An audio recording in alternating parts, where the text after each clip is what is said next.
حسبنا اللہ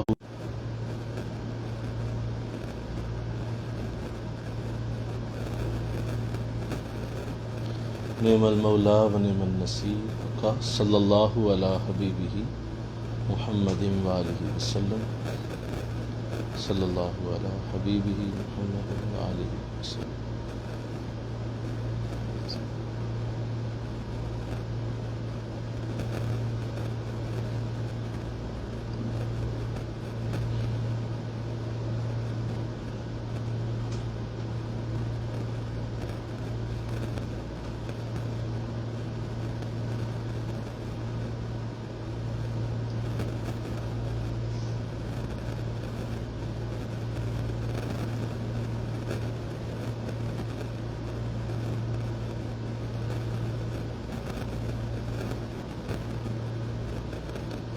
صلی اللہ علی حبیبہ محمد وآلہ وسلم. وظیفہ پیر و مرشد دامت برکاتہم. یا عظیم یا عظیم یا عظیم یا عظیم.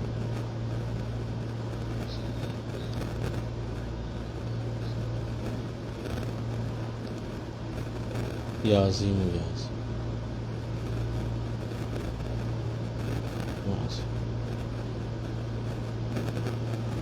یا عظیم یا عظیم.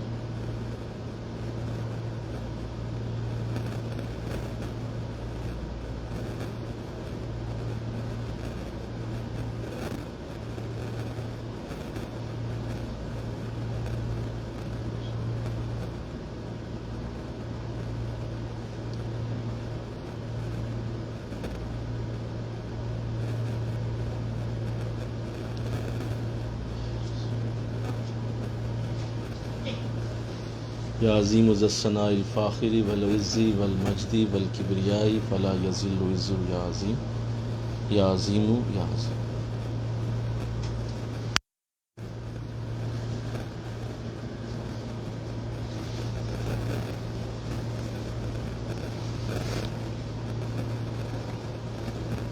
یا عظیم.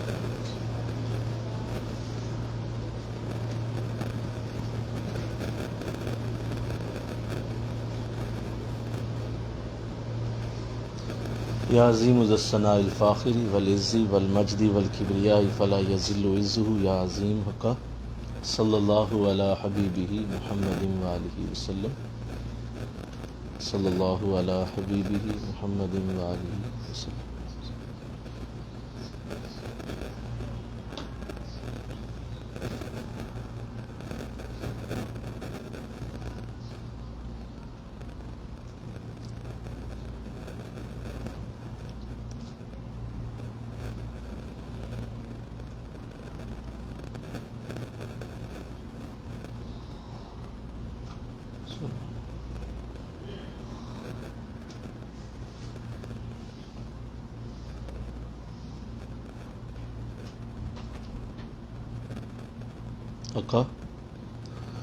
وظیفہ استغفار. استغفر اللہ ربی من کل ذنب واتوب الیہ.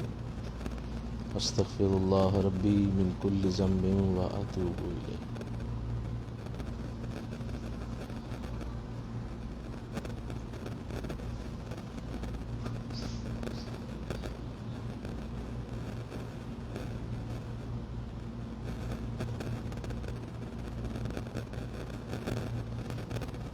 استغفر اللہ ربی من کل ذنب.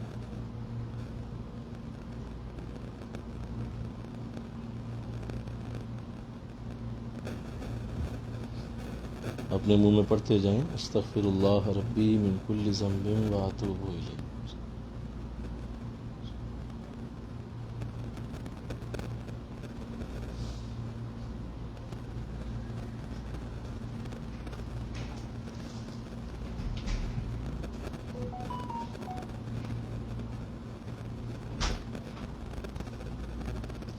صلی اللہ علی حبیبہ محمد وآلہ وسلم صلی اللہ علی حبیبہ محمد وآلہ وسلم صلی اللہ. کیا آ رہی ہے آواز اس میں؟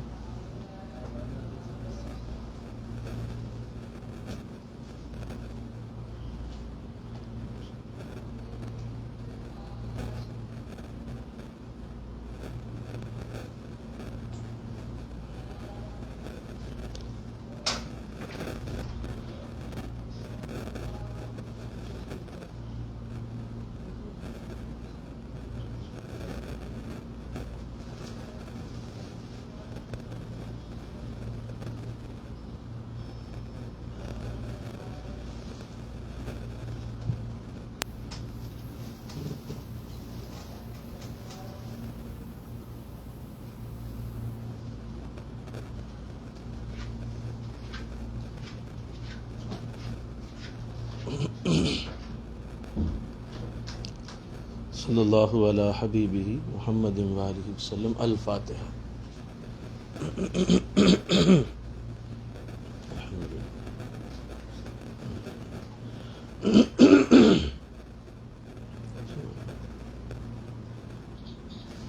صلی اللہ۔ بسم اللہ الرحمن الرحیم۔ الحمد للہ رب العالمین والعاقبۃ للمتقین والصلاة والسلام علی سید الانبیاء والمرسلین۔ قال اللہ تعالی فی القرآن المجید بسم اللہ الرحمن الرحیم۔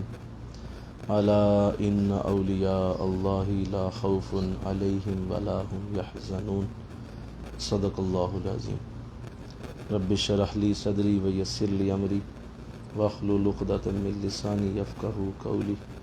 ان اللہ وملائکتہ یصلون علی النبی یا ایہا الذین آمنوا صلوا علیہ وسلموا تسلیما۔ مل کے پڑھیے۔ صلاۃ والسلام علیک یا رسول اللہ وعلی آلک واصحابک یا سیدی یا حبیب اللہ۔ الصلاۃ والسلام علیک یا رحمۃ للعالمین وعلی آلک واصحابک یا سیدی یا خاتم النبیین۔ نہایت معزز و محترم حاضرین و سامعین، الحمدللہ یہ ہمارا ہفتہ وار درس محبت، درس تصوف کا مبارک سلسلہ ہے، جو الحمدللہ مکہ شریف کی مبارک فضاؤں سے حج کے مبارک ایام میں اور ماہ ذوالحج کے اس خوبصورت مہینے میں انعقاد پذیر ہو رہا ہے۔ اس پہ ہم اللہ کا شکر ادا کرتے ہیں کہ اس نے ہمیں اپنے کرم سے یہ موقع دیا ہے کہ ہم اس کے بندوں کے، اس کے اعلیٰ بندوں کے عظیم کلام کو پڑھتے ہیں، سمجھتے ہیں اور اس پہ غور کرتے ہیں۔ یہ بات بڑی ضروری ہے جس کو ہر صورت جان لینا چاہیے کہ انسان کو ضرور کسی نہ کسی سے محبت ہوتی ہے، پیار ہوتا ہے۔ یہ اللہ نے ایک ایسا جذبہ انسان نے اپنے دل میں رکھا ہے جس کے ساتھ کوئی بھی شخص اس کو اپنے سے دور نہیں کر سکتا۔ تو یہ ایک عظیم الشان جذبہ ہے، عظیم الشان جذبہ ہے، یہ ضرور ہوگا۔ اور لیکن اس کی پھر بہت ساری آگے جہتیں ہیں، بہت سارے اس کے انداز ہیں، یعنی محبت ہوگی ضرور۔ سوال یہ پیدا ہوتا ہے کہ وہ کس سے ہوگی، وہ کس چیز سے ہوتی ہے، اور اس محبت کا جو وجود ہے وہ کس کے ساتھ جڑا ہوا ہے۔ جیسے میں نے عرض کیا کہ یہ ہو ہی نہیں سکتا کہ انسان محبت نہ کرے، وہ ضرور کرے گا، ماں باپ سے کرے گا، دوستوں سے کرے گا، عزیزوں سے کرے گا، بہن بھائیوں سے کرے گا، دنیا جہان کے رشتے ہیں، بڑے خوبصورت رشتے ہیں، سب سے کرے گا۔ لیکن یہ یاد رکھنا چاہیے کہ ہر وہ محبت جو آپ کو اللہ اور اس کے رسول کی طرف لے کے جائے، بس وہی محبت اللہ کو مطلوب ہے، وہی اللہ کو پسند ہے، وہی اللہ کو چاہیے۔ اور اگر کوئی بھی محبت آپ کو اللہ اور اس کے رسول سے دور لے کے جاتی ہے اور اس کی وجہ سے آپ اللہ اور اس کے رسول کی محبت سے محروم ہو رہے ہیں، تو سمجھ لیں کہ وہ محبت نہیں ہے۔ وہ لفظ محبت ہے، وہ نام محبت ہو سکتا ہے، لیکن آپ نے اسے غلط سمجھ لیا ہے، وہ نہیں ہے۔ تو ایسے ہی آپ یہ عظیم کلام پڑھنے لگے ہیں، آپ یہ عظیم سعادتیں حاصل کرنے لگے ہیں، آپ پڑھتے ہیں، سمجھتے ہیں اس عظیم کلام کو، تو یہ یاد رکھیے کہ ہر وہ انداز جس سے اللہ اور اس کے رسول کی طرف آپ کو جانے کا راستہ ملے، اللہ اور اس کے رسول کی طرف جانے کی ترتیب مل جائے، وہ محبت کے قابل ہے، وہ پیار کے قابل ہے، اور اس کی طرف توجہ کرنی چاہیے۔ اور ہر وہ راستہ جو آپ کو اللہ اور اس کے رسول سے دور کرے، چاہے نام اس کا کوئی بھی رکھ لیں، وہ آپ کے لیے محبت نہیں ہے، بلکہ وہ قابل نفرت چیز ہے، اور اس سے جتنی جلدی ہو سکے آپ دور ہو جائیں۔ تو ہمیشہ اپنی زندگی میں ٹیسٹ کرتے رہا کریں، اپنی زندگی کو اس بات سے جو میں نے ابھی عرض کی ہے اس کو ضرور ٹیسٹ کرتے رہا کریں کہ کیا کسی بھی شے سے میرا راستہ اللہ اور اس کے رسول کی طرف جا رہا ہے یا اس سے دور ہو رہا ہے۔ اور اگر آپ نے یہ نہ کیا تو آپ ان دا اینڈ، آپ جس کو محبت سمجھتے رہے، وہ ساری زندگی کے لیے آپ کے لیے ایک پچھتاوا، ایک تکلیف، ایک بہت بڑی ایک آپ کے لیے مشکل ہوگی۔ لہذا ابھی سے اس کو دیکھیں، اپنی زندگی کے اندر ہر وہ چیز لائیں جو آپ کو اللہ اور اس کے رسول کی طرف لے جانے والی ہو، اور اس کے ذریعے آپ اس کے عظیم معاملات کو سمجھتے ہو، کیونکہ یہ دنیا فانی ہے، یہ وقت چند روزہ ہے، چند دن ہے، چند یہ منٹ ہیں، چند سیکنڈ ہیں، چند گھنٹے ہیں۔ اصل زندگی آگے ہے، اصل زندگی کا معاملہ وہ بہت بڑا ہے، وہ بہت آگے ہے، اور اس کے لیے اگر کوئی آپ کے ساتھ جڑا ہوا ہے تو آپ کو اس پہ 1000 دفعہ شکر ادا کرنا چاہیے، 1000 بار شکر ادا کرنا چاہیے کہ ہماری اس زندگی کو کوئی بہتر کر رہا ہے، اس زندگی کو کوئی آگے لے جانے کی کوشش میں لگا ہوا ہے۔ تو یہی وہ اصل میں پیچھے جذبہ ہے، یا یہی وہ اس درس کے پیچھے ایک مقصد ہے کہ ان چیزوں سے آپ کو اتنی محبت ہو جائے کہ آپ کسی جگہ بھی اسے نہ چھوڑیں، کیونکہ یہی وہ چیزیں ہیں جو آپ کے لیے اللہ اور اس کے رسول کے لیے کی بارگاہ میں لے جانے والی ہیں۔ ابھی ہم حج پہ آئے ہوئے ہیں، میں آپ کو یہاں پہ حالات بیان نہیں کر سکتا۔ لوگ جو ان چیزوں سے محروم ہیں، جنہیں یہ پتہ ہی نہیں ہے کہ یہ کیا ہے، یہ تصوف کیا ہوتا ہے، اللہ والوں کے مقامات کیا ہیں، اللہ والوں کی زندگیاں کیا ہیں، وہ یہاں کیا کر رہے ہیں، میں آپ کو لفظوں میں بیان کروں تو شاید آپ کے لیے مشکل ہو جائے۔ اور جو لوگ اس بات کو سمجھتے ہیں کہ اللہ والوں کے معاملات کیا ہوتے ہیں اور ان کو ان چیزوں سے محبت ہے، پیار ہے، ان کے لیے بڑی آسانیاں ہیں، بہت زیادہ آسانیاں، بڑے کرم ہیں، بڑے فضل۔ تو لہٰذا یہ اس لیے پہلے بات عرض کی کہ ہمیشہ اپنے آپ کو ٹیسٹ کریں، اور جس راستے سے آپ کو اللہ اور اس کا رسول کا پیار مل رہا ہو، آپ کو خود اس راستے کی طرف موو کرنا چاہیے، بجائے کہ آپ کو بلایا جائے، بجائے کہ آپ کو میسج کیے جائیں، بجائے آپ کو کہ اس کی طرف آپ کی توجہ کروائی جائے کہ بھئی ادھر آؤ۔ اس کا مطلب یہ ہے کہ ابھی ہے نہیں توجہ، یہ کروائی جا رہی ہے، یہ کروائی جا رہی ہے جب تک، اس کا مطلب یو آر انکمپلیٹ، آپ ابھی بھی راستے میں ہیں، آپ کو سمجھ ہی نہیں آ رہی کہ آپ کے ساتھ کیا بن رہا ہے۔ اور اگر آپ خود سے موو کر رہے ہیں تو پھر ہے، اس کا مطلب آپ کو پہچان ہو گئی ہے، اور اب آپ محبت کر رہے ہیں اس راستے سے، کیونکہ انسان جس سے محبت کرتا ہے، جس شے سے محبت کرتا ہے، اس کا حاصل کرنا اس کے لیے آسان کر دیا جاتا ہے۔ یہ قرآن کا فیصلہ ہے، لیس للانسان الا ما سعی، تم نے جس کی طرف خود کوشش کر لی، ہم ضرور تمہیں وہ دے دیں گے، ہم ضرور تمہیں عطا کریں گے۔ تم جس کی طرف کوشش کرو گے، تو کوشش تبھی کرو گے نا جب پیار ہوگا، جب محبت ہی نہیں ہوگی تو کوشش کیسے ہوگی؟ تو الحمدللہ یہ جو عظیم سعادت ہم حاصل کرتے ہیں، اس کو اسی طرح اپنی زندگی میں رکھیں، اور اللہ آپ کو اس کی اسی طرح برکتیں دیتا رہے۔ آج انشاءاللہ جو مکتوب نمبر 2 میں اگلی گفتگو ہے، اسے کرنے کی سعادت حاصل ہوگی۔ نوٹ کیجئے، جو لوگ نوٹ کر رہے ہیں وہ نوٹ کریں ساتھ ساتھ، اور اس کو سمجھیں۔ ارشاد فرمایا، میں پہلے فارسی متن پڑھتا ہوں اور پھر اس کا اردو ترجمہ ہوگا، پھر ہم اس پہ غور کریں گے۔ ودر نزول عروج علوم غریبیہ و معارف عجیبیہ افاظہ می فرمایند و بے احسان و شہود در ہر مرتبہ کے مناسب بقائے عام مقام است مشرف می سازند بتاریخ ششم ماہ مبارک رمضان ببقائے مشرف ساخت ند و احسائے میسر و شد کہ چے عرض نمایت۔ ترجمہ سنیے، نوٹ کیجئے۔ اور نزول و عروج میں مختلف نئے علوم اور عجیب و غریب معارف کا فیضان عطا فرماتے ہیں، اور ہر مرتبہ میں جو اس مقام کی بقا کے مناسب ہے، احسان اور شہود خاص کے ساتھ مشرف فرماتے ہیں۔ ماہ مبارک رمضان کی 6 تاریخ کو ایسی بقا کے ساتھ مشرف فرمایا، اور ایسا احسان میسر ہوا کہ بندہ کیا عرض کرے۔ پھر سنیے، نزول و عروج میں مختلف نئے علوم اور عجیب و غریب معارف کا فیضان عطا فرماتے ہیں، اور ہر مرتبہ میں جو اس مقام کی بقا کے مناسب ہے، احسان اور شہود خاص کے ساتھ مشرف فرماتے ہیں۔ ماہ مبارک رمضان کی 6 تاریخ کو ایسی بقا کے ساتھ مشرف فرمایا، اور ایسا احسان میسر ہوا کہ بندہ کیا عرض کرے۔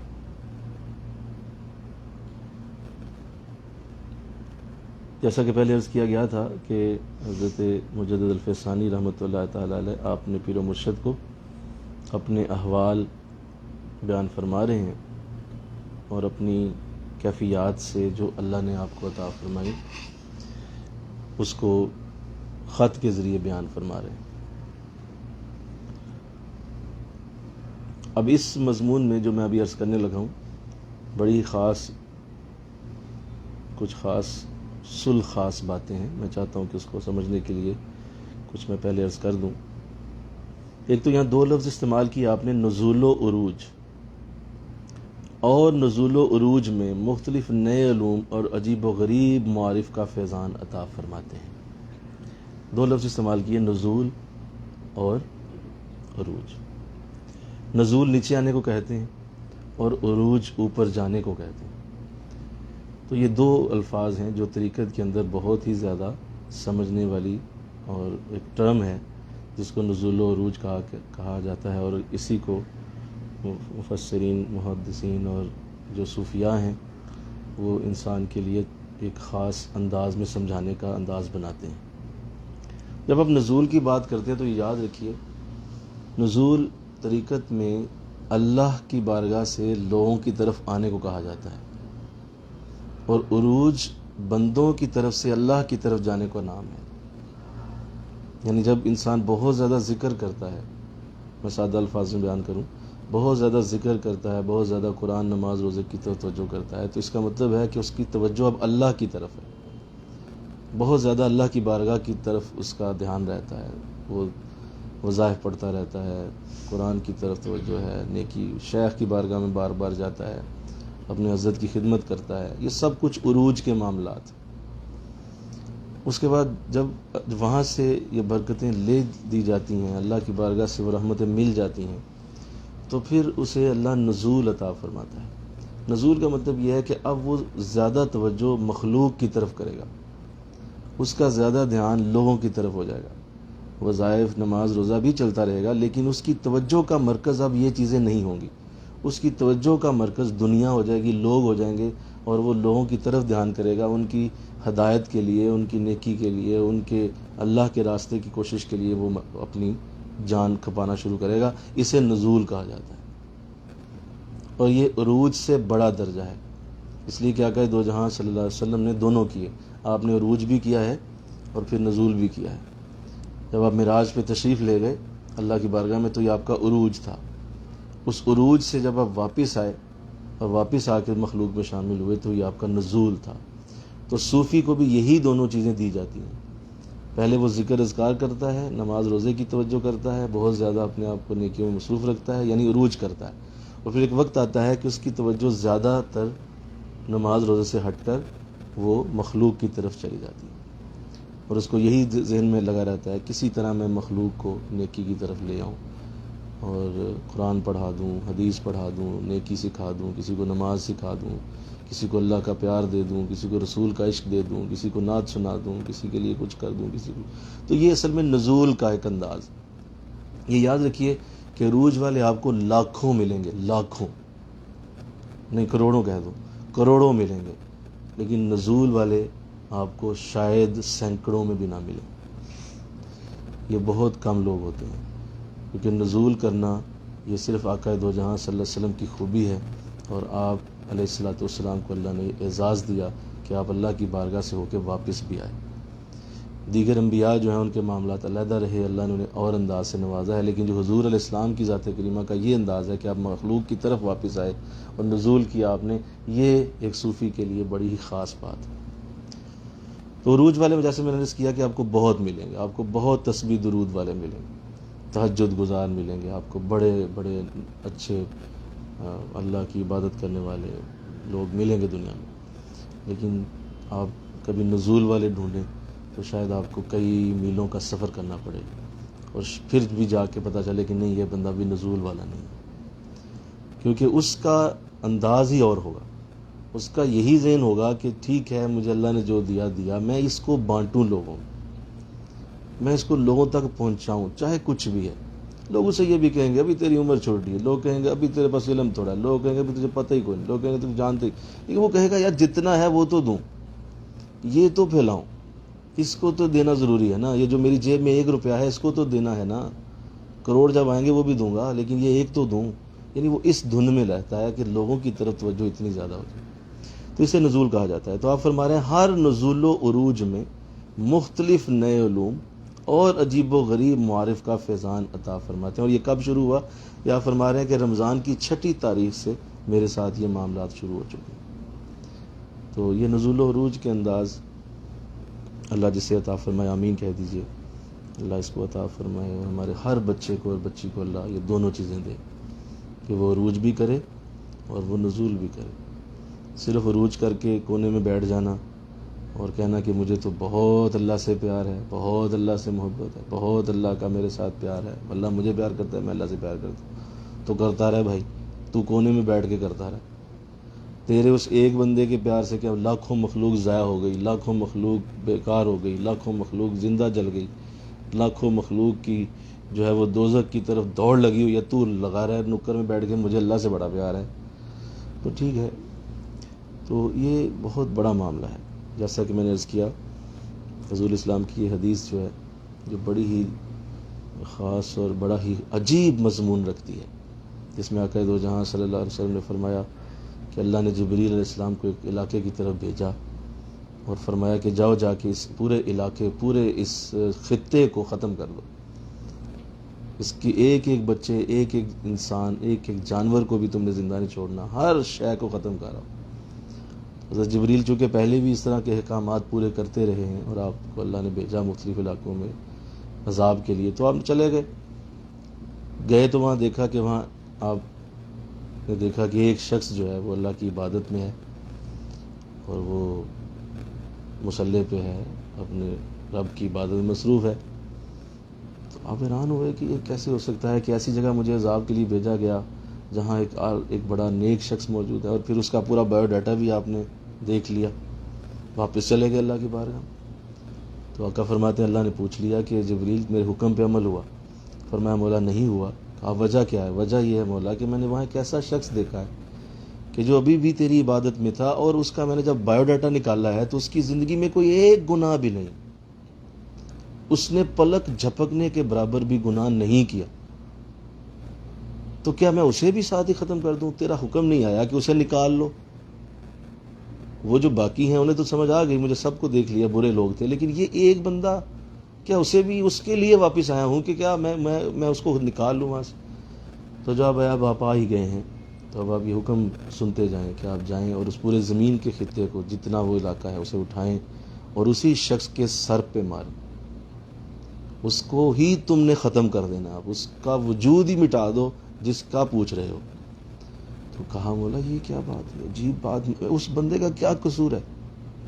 اس نے تو اس کو ایک پلک جھپکنے، یعنی دیکھیں آپ حدیث کا لفظ دیکھیں، اتنا نیک انسان، اس کا نیکی کا لیول دیکھیں آپ۔ یار کوئی بندہ لاکھوں نیک ہو لیکن کہیں نہ کہیں تو گناہ کرتا ہے، کہیں نہ کہیں تو اسے گناہ ہوا ہوتا ہے۔ حدیث کے لفظ ہیں پلک جھپکنے کا ٹائم بھی اس کی زندگی میں نہیں ہے کہ اس نے گناہ کیا، فرمایا اسی کے سر پہ مارنا ہے باپ۔ تو حکم تو ہوگا پورا، لیکن وجہ بتا دیجئے۔ وجہ یہ ہے، آگے لفظ ہیں کہ جب دنیا بیمار، تکلیف، پریشان، دنیا دوڑ رہی ہے برائیوں کی طرف، اس کا چہرہ میری محبت میں سرخ کیوں نہیں ہوتا؟ اسے غصہ کیوں نہیں آتا کہ لوگ برے کیوں ہیں اور میں اچھا کروں انہیں؟ وہ لوگوں کو دیکھ رہا ہے کہ لوگ برے ہیں اور اسے کوئی فرق نہیں پڑ رہا، اسے کچھ فرق نہیں پڑ رہا، اور اس کا رنگ میری محبت میں، لفظ ہیں حدیث کے، میری محبت میں اس کے چہرے کا رنگ لال کیوں نہیں ہوتا؟ چلو نہ بولے، نہ کسی سے کہے، لیکن اس کا چہرہ ہی نہیں بدلتا، یعنی اس کو اتنی پرواہ نہیں ہے کہ لوگ کیا کر رہے ہیں، ختم کر دو اسے۔ اب اس حدیث سے سمجھیں کہ نزول کیا چیز ہے، اس حدیث سے اب آپ جانیں، اور اس حدیث سے آپ اگر آپ یہ نہیں سمجھ سکے کہ نزول کیا ہے تو دنیا میں کوئی نہیں سمجھا پائے گا آپ کو، کوئی نہیں سمجھا پائے گا۔ اس حدیث کے بعد بھی اگر سمجھ نہیں نہ آئی تو اس حدیث کے اندر یہ بیان کر کے تو نزول و عروج کا میں نے آپ کے سامنے جو معاملہ رکھا ہے اس سے آپ سمجھ جائیں کہ یہ اصل میں یہ اس چیز کو کہا جاتا ہے۔ تو اب جب اس راستے پہ چلتے ہیں تو نزول العروج میں آپ فرما رہے ہیں کہ جب میں نے یہ سب کچھ کر لیا ہے تو اب مجھ پہ عجیب و غریب معارف کھل رہے ہیں. اب انسان نزول کی طرف آتا ہے تو اللہ اسے بہت عجیب چیزیں پھر عطا کرتا ہے، کیونکہ ظاہر ہے جب آپ نے جنگ لڑنی ہے اور وہ بھی اللہ کی جنگ، تو اللہ آپ کو خالی ہاتھ تو نہیں بھیجے گا. یہ جنگ اللہ کی ہے، شیطان کے خلاف ہے. وہ بھی اپنا لشکر لے کے نکلا ہوا ہے، وہ بھی اپنا لشکر لے کے پھیلا ہوا. ابھی ہم حج پہ آئے ہوئے ہیں، میں دیکھ رہا ہوں کہ لوگوں کے انداز کس طرح سے شیطانی اثرات کے اندر ہیں، اور اپنا پورا لاؤ لشکر لے کے اس وقت مکے آ گیا وہ. ہاں جی، پورا لاؤ لشکر لے کے پہنچ گیا ہوا ہے، اور اس نے پوری طرح سے حاجیوں کے ہر اس کی جتنی کمزوریاں ہیں اس کو پکڑا ہوا ہے اور لگا ہوا ہے ان پہ، کیونکہ اس کا لاؤ لشکر ہے. اللہ کا بھی ایک لشکر ہے، اللہ کی بھی ایک فورس ہے. اب وہ جو اللہ کی فورس ہے اس کو وہ خالی تو نہیں بھیجے گا. دشمن کے پاس ٹینک ہیں، توپیں ہیں، میزائل ہیں، اور اللہ کا لشکر جو ہے وہ خالی ایک شخص جو ہے وہ جا رہا ہے بس. نہیں، ایسا نہیں ہوتا. اللہ کا بھی لشکر، اور اس کے بھی بڑے خوبصورت اس کے ساتھ جوڑے گئے اسلحہ. جس طرح ہر سپاہی کو دیا جاتا ہے، ایسا ہی اسلحہ ان بزرگوں کو بھی دیا جاتا ہے جو اللہ والوں کے اس لشکر میں شامل ہوتے ہیں.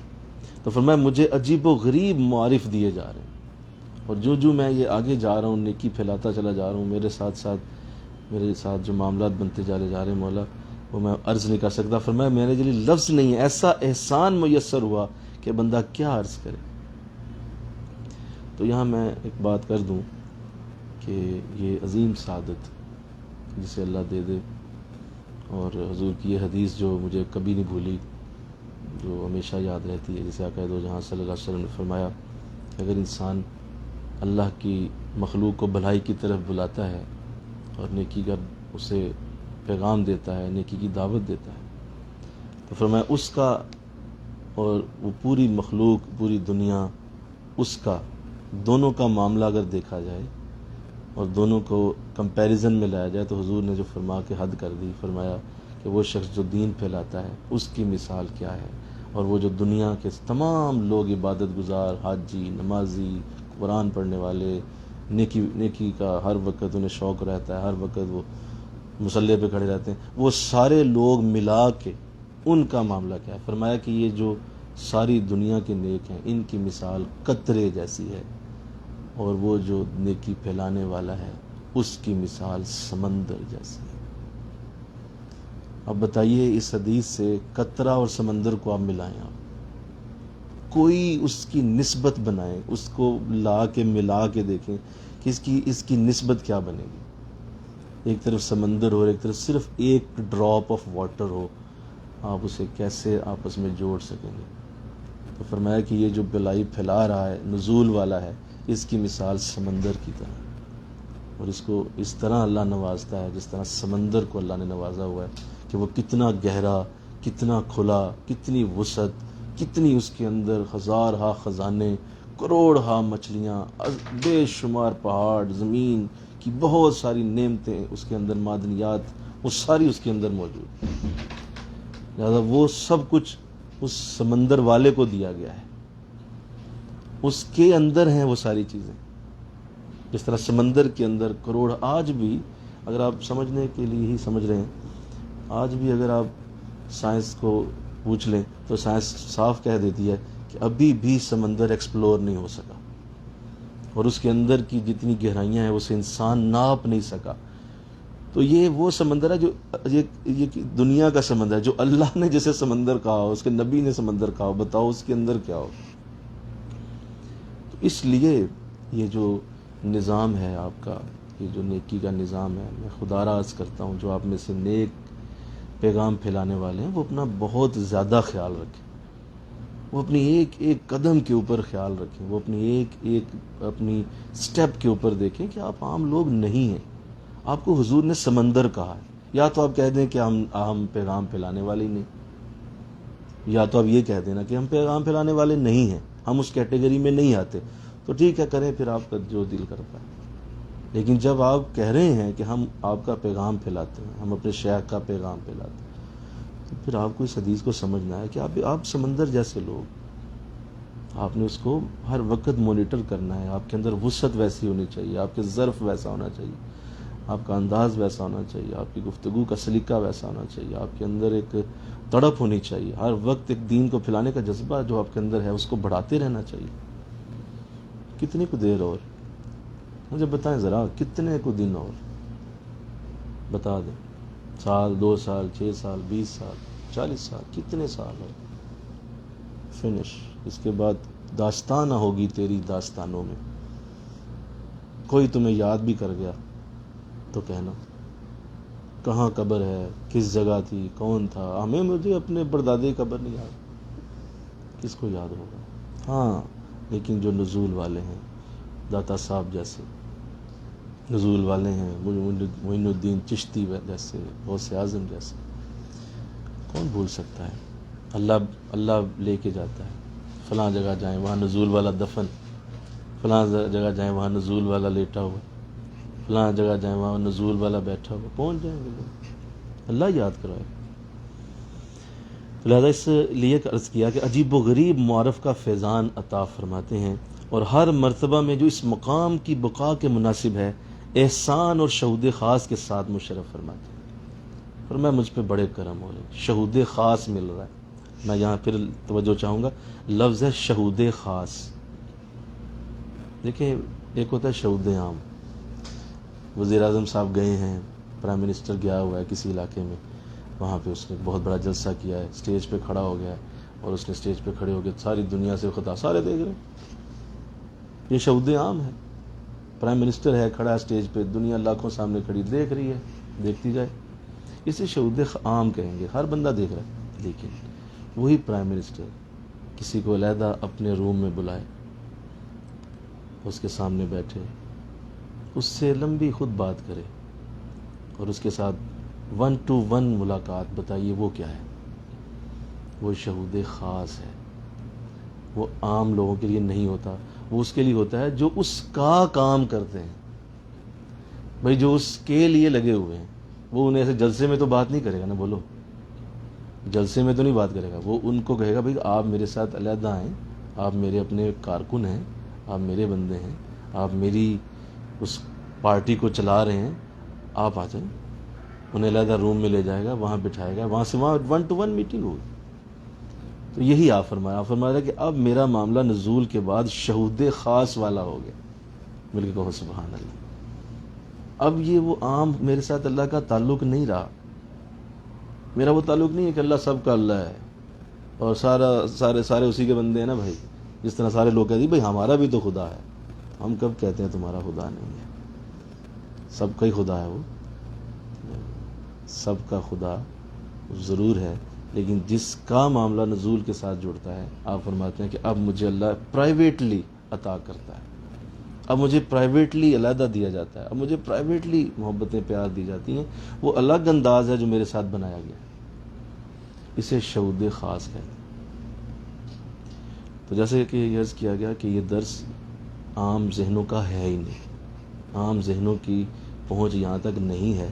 اس درس کی خوبی یہ ہے کہ یہ درس ہے ہی پی ایچ ڈی والوں کا, جس کے معاملے اس کے ساتھ جڑے ہیں, اور اس طرح سے جڑے ہیں کہ وہ خاص خلوتوں میں لے جا کر نوازا جاتا ہے. تو فرمایا کہ یہ شہود خاص مجھے اب مل رہا ہے, اور یہ ملے گا اسے ہی جو ظاہر اس کے کام کرے گا, اس کے لیے محبت سے چلے گا, پیار سے چلے گا. اللہ اس کے لیے الگ انداز بنے. یہاں میں ایک توجہ چاہوں گا جو آپ نے فرمایا کہ یہ سارا کچھ مجھے شروع کب ہوا. آپ فرما رہے ہیں کہ یہ مجھے رمضان کی 6 تاریخ سے شروع ہوا. تو رمضان کا مہینہ, سبحان اللہ, رمضان کی برکتیں, رمضان کی رحمتیں اس کے ساتھ آپ نے ذکر کر کے شامل کر دی. اس کا مطلب یہ ہے کہ اسی لیے اللہ والے فرمایا کرتے ہیں کہ 6 مہینے رمضان کے جانے کا دکھ ہے اور 6 مہینے اس کے آنے کا انتظار. کیوں؟ کیونکہ انہیں پتہ ہے کہ یہ وہ مہینہ ہے کہ جس میں اتنی تیزی سے برکتیں ملتی ہیں, اتنی تیزی سے رحمتیں آتی ہیں کہ انسان پورا سال وہ محنت کرے, لیکن ایک لمحہ رمضان کا اس سے کہیں بڑا, کہیں زیادہ رحمت دینے والا ہے. تو آپ فرما رہے ہیں کہ رمضان کی 6 تاریخ کو مجھے ملا. تو اسی لیے بزرگوں کا یہ انداز میں نے بھی قبلہ عالم کو دیکھا کہ آپ رمضان کا انتظار کرتے ہیں اور آپ کو بہت سارے ایسے کام جو آپ نے کرنے ہوتے تھے ابھی بھی آپ ایسے کرتے ہیں, آپ رمضان تک اسے ڈیلے کر دیتے ہیں اور آپ فرماتے ہیں رمضان آنے دو پھر کریں, رمضان آنے دو پھر کریں, رمضان آنے دو. اسی لیے اللہ نے کمال لطف و کرم سے پورے سال میں چاہتا تو کسی بھی دن قرآن نازل کر دیتا, لیکن رمضان کا انتظار کیا اور وہ بھی اس کے آخری عشرے کا انتظار کیا, اور اس آخری عشرے میں بھی آخری راتوں کا انتظار کیا, اور 27ویں شب میں قرآن نازل کیا. یعنی اللہ نے بھی رمضان کا انتظار کیا قرآن کے نازل کرنے کے لیے کہ رمضان آئے تو اس میں قرآن اتاروں. تو اس لیے میں نے ایک اشارہ دے دیا کہ رمضان کی بہت برکت, بے حد رحمت ہے, اور آپ فرما رہے ہیں کہ مجھے یہ شروع ہوا ہے رمضان کے ساتھ, اس کو اللہ نے مجھے عطا کرنا شروع کیا. اس کا مطلب یہ ہے کہ یہ جو آپ محنت کر رہے ہیں, یہ جو آپ کوشش کر رہے ہیں, آپ جو راستے میں چل رہے ہیں, تو کسی وقت بھی یہ کرم ہو سکتے ہیں, یہ رحمتیں ہو سکتی ہیں, لیکن رمضان میں یہ زیادہ ہوتی ہیں, رمضان میں یہ زیادہ ہو جاتی ہیں. تو اس کا انتظار کیا جائے کہ کب اللہ مجھے یہ سعادت عطا فرمائے. اب آخر میں جو آپ نے الفاظ استعمال کیے میں اس پہ توجہ کر کے تو اسے ختم کرتا ہوں. فرمایا ایسا احسان میسر ہوا کہ بندہ کیا عرض کرے. پھر سنیے, ایسا احسان میسر ہوا, پھر سنیے, ایسا احسان میسر ہوا کہ بندہ کیا عرض کرے. یہاں لفظ احسان بیان فرمایا, اور جو ہے وہ اس میں حدیث احسان کا ذکر کروں گا, حدیث جبریل کا ذکر کروں گا جس میں یہ لفظ موجود ہے, اور یہ اسی لفظ سے آپ نے, اس حدیث کے لفظ سے آپ نے اس کو استعمال کیا اپنے کلام کے اندر. ایسا احسان مجھے دیا گیا کہ بندہ کیا عرض کرے.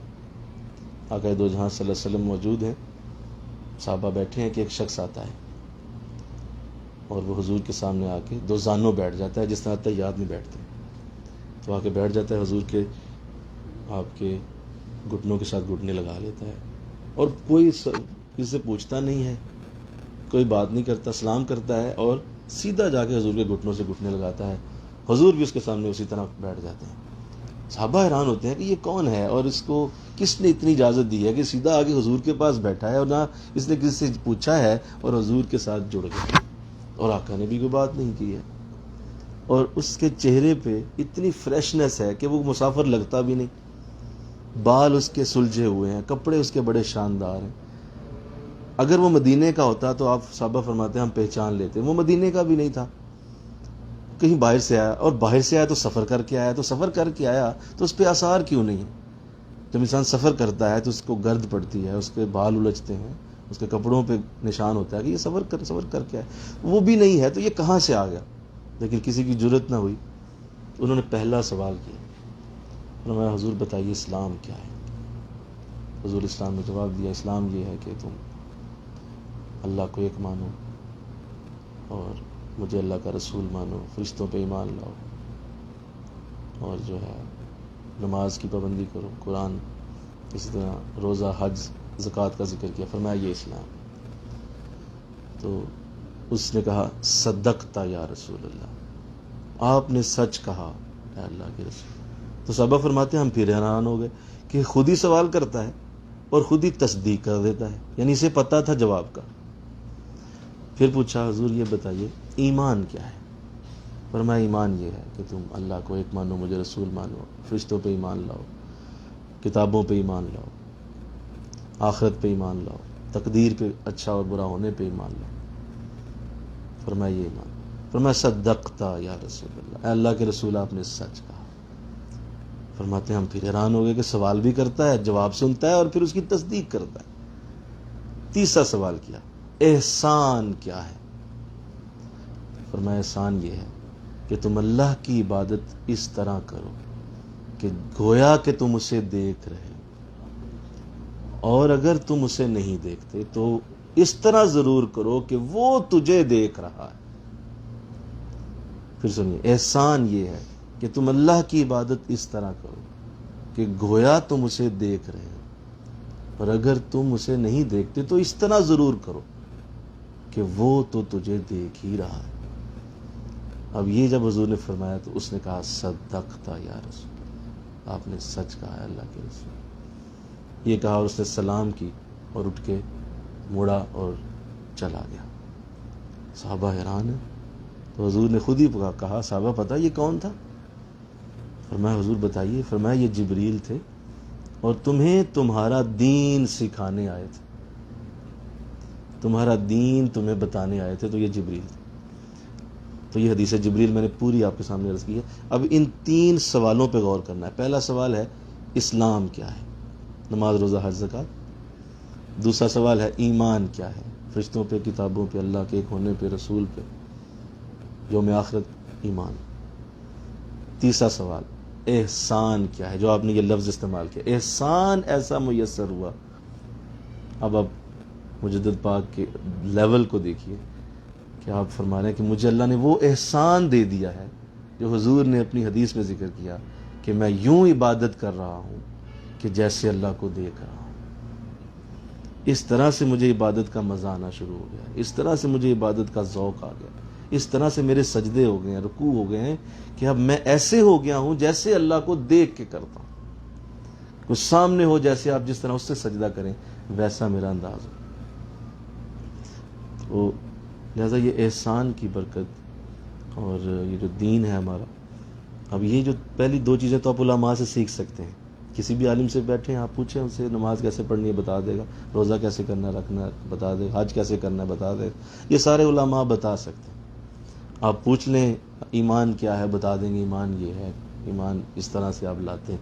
یہ دونوں چیزیں آپ علماء، یہ جو تیسری چیز ہے یہ کون سکھائے گا؟ پوچھیے اپنے آپ سے، احسان کیا ہے؟ دین 3 چیزوں کا نام ہوا، اسلام، ایمان، احسان۔ اسلام، ایمان، احسان، اسلام، ایمان، احسان، دین 3 چیزوں کا نام ہوا۔ اب یہ تیسرا کون سکھائے گا؟ دین تو مکمل ہی تب ہوگا جب آپ تیسری چیز سیکھیں، گویا کہ تم اللہ کو دیکھ رہے ہو۔ اب یہ کہاں سے، یہ کتابوں سے سیکھیں گے آپ؟ کون سکھائے گا؟ کہاں سے بتائیں مجھے ذرا۔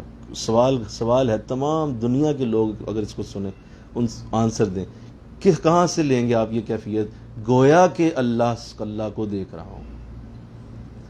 اس کا مطلب تم ایک ایسے شخص کی ضرورت ہے جو احسان سے گزر چکا ہو، جو اس کیفیت سے گزر چکا ہے، جسے یہ آ چکی ہے، جس پہ یہ اتر چکی ہے، وہ تمہیں وہ رستہ بتائے گا جس سے احسان کے اندر تم داخل ہو جاؤ گے۔ اور یہ تیسرا حصہ، یہی اصل دین ہے کہ اللہ کے سامنے یوں ہو جاؤ کہ جیسے تم اسے ہر وقت دیکھتے ہو اور وہ تجھے دیکھتا ہے۔ تو یہ تیسرا حصہ ہے۔ تو یہ جب تک اللہ والوں کی ان خدمات کو اور ان کے ساتھ بیٹھ کے اور ان کے قریب رہ کے نہ سیکھا جائے، یہ نہیں آ سکتی، سوال ہی پیدا نہیں ہوتا۔ پوچھو نہ جنا پیتی ہے پھر انہاں نال کی بیتی ہے، یہ ہے وہ کہ وہ جو احسان کا درجہ ہے، آپ فرماتے ہیں کہ مجھے میسر ہو گیا، ایسا احسان میسر ہوا، مل کے کہو نا سبحان اللہ، کہ بندہ کیا عرض کرے۔ فرمایا میرے لیے لفظ مشکل ہیں، آپ میرے شیخ ہیں، لیکن میں آپ کو بھی وہ الفاظ بتاؤں مجھے مشکل ہو رہی ہے۔ ایسے برکتیں، رحمتیں مجھے احسان کے لفظ کے ساتھ آپ نے بیان کی۔ تو اللہ توفیق دے دے، آمین کہہ دیجیے، اللہ توفیق دے دے کہ ہمیں اللہ احسان تک لے کے جائے۔ یہ زندگی جو مجھے اور آپ کو ملی ہے، اگر ہم نے یہ سب کچھ اچیو نہ کیا تو یہ یوں ہی رہ جائے گا، اور یہ اسی طرح ہم نقصان کر کے، اسی لیے قرآن کہتا ہے کہ والعصر ان الانسان لفی خسر، کہ انسان ہمیشہ نقصان میں جا رہا ہے، اسے پتہ ہی نہیں ہے کہ یہ کیا کیا چیزیں پڑی ہیں اس کے لیے، اور وہ اس کو نہیں لیتا۔ جس کو پتہ ہے کہ یہ ایک خزانہ اس کے لیے پڑا ہے، وہ اسے لے ہی نہیں رہا۔ تو جب وہ نہیں لے گا تو ایک وقت آئے گا کہ وہ خزانہ جو ہے وہ ضائع ختم ہو جائے گا، اس کی عمر ختم ہو جائے گی، وہ خزانہ وہیں پڑے کا پڑا رہ جائے گا۔ تو احسان کی برکت اللہ سے دعا کریں، اللہ ہمیں عطا فرمائے، اور اس کے لیے اپنے شیخ کی خدمتوں کو لازم کریں، ان کی محبتوں کو لازم کریں، کیونکہ یہی وہ در ہے جہاں سے احسان ملے گا، جہاں سے احسان کی برکتیں ملیں گی۔ اور جب یہ مل گیا نا، سنیں میری بات، آخری بات سنیں، جب یہ مل گیا احسان جسے عطا کیا گیا، تو اب وہ ظاہر ہے اللہ کے سامنے یوں ہے جیسے اللہ کو دیکھ رہا ہے، اور اللہ اسے دیکھ رہا ہے. تو یہ تو دونوں کا ایک انداز ایسا ہو گیا نا. تو اب اس کو یوں سمجھ لیں کہ اس کی ہر شے میں اتنا حسن پیدا ہو جائے گا. اس کی عبادت احسان سپرلیٹو ڈگری ہے حسن کی. یہ احسان آخری لفظ ہے. جب اب کہا جائے گا کسی چیز کو اتنی خوبصورت ہو جائے کہ اس سے اوپر خوبصورتی ممکن نہ رہے تو اس کو احسان کے لفظ سے تعبیر کیا جائے گا. اتنی خوبصورت ہر چیز ہو جائے گی، قرآن بھی، نیکی بھی، نماز بھی، روزہ بھی، اللہ کے ساتھ تعلق، رسول کے ساتھ تعلق، کہ وہ بندہ ہر جگہ بیوٹیفل خوبصورت رہے گا. کیوں؟ اللہ نے اسے احسان کے اوپر فائز فرمایا. جب آپ یہ اچیو کر گئے، آپ کی زندگی میں قبر بھی خوبصورت ہو جائے گی، حشر بھی خوبصورت ہوگا، کیونکہ آپ احسان کے اوپر آ گئے. اب آپ کی اللہ سے ملاقات بھی خوبصورت، جنت بھی خوبصورت، ہر چیز حسن والی ہوگی. تو اسی لفظ کو جو ہے خوبصورتی کا آخری درجہ بھی کہا جاتا ہے، بیوٹیفلنس کا بھی ایک آخری درجہ. تو اللہ میں یہاں تک پہنچایا، آمین کہہ دیجیے. تو یہ اس کو ملتا ہے، یہ بھی بات قابل غور اور ضروری ہے، یہ اس کو ملتا ہے جو نزول والا ہو. یہ نزول والوں کے لیے مختص ہے. وہ نماز روزہ حج زکوٰۃ اوپر رہ گیا، وہ پہلے دو حصے ہو گئے، یہ ان کے لیے ہے. نماز روزہ حج زکوٰۃ کر لو بھائی، ایمان لے آؤ، کرتے جاؤ. جو تیسرا جز ہے یہ نزول والوں کے لیے ہے، یہ وہاں عطا کیا جائے گا. اور پھر آ کے اللہ وہ برکتیں دے گا کہ جو انسان چاہتا ہے کہ اس کی زندگی میں آ جائیں، رحمتیں آ جائیں. تو آئیے جو آج چند باتیں عرض کی گئیں نزول و عروج کے حوالے سے، جو چند باتیں کی گئیں، اور ساتھ یہ بھی بتایا گیا کہ یہ رمضان کے ساتھ شہود خاص کی چند باتیں آپ کے سامنے شیئر کی. اور آخر میں نے بڑے مختصر الفاظ میں احسان کو ذکر کیا. اللہ مجھے آپ کو اس کی توفیق دے، آمین کہہ دیں. اللہ سعادت عطا فرمائے اور آپ سب کو اللہ سلامت رکھے جو اس عظیم برکت کو لے رہے ہیں. ہماری یہ گفتگو انشاءاللہ اگلی جمعرات نہیں ہو پائے گی کیونکہ وہ ہمارے حج کے ایام ہوں گے.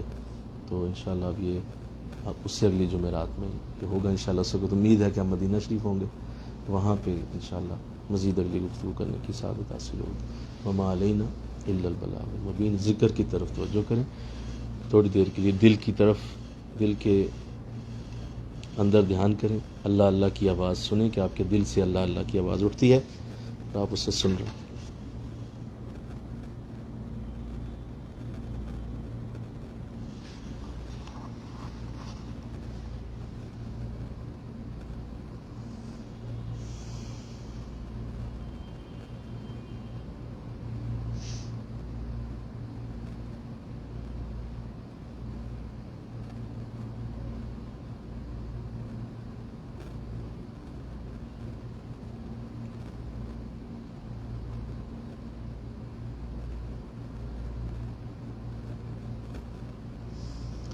لا الہ الا اللہ محمد رسول اللہ صلی اللہ علیہ وسلم. لا الہ آمین.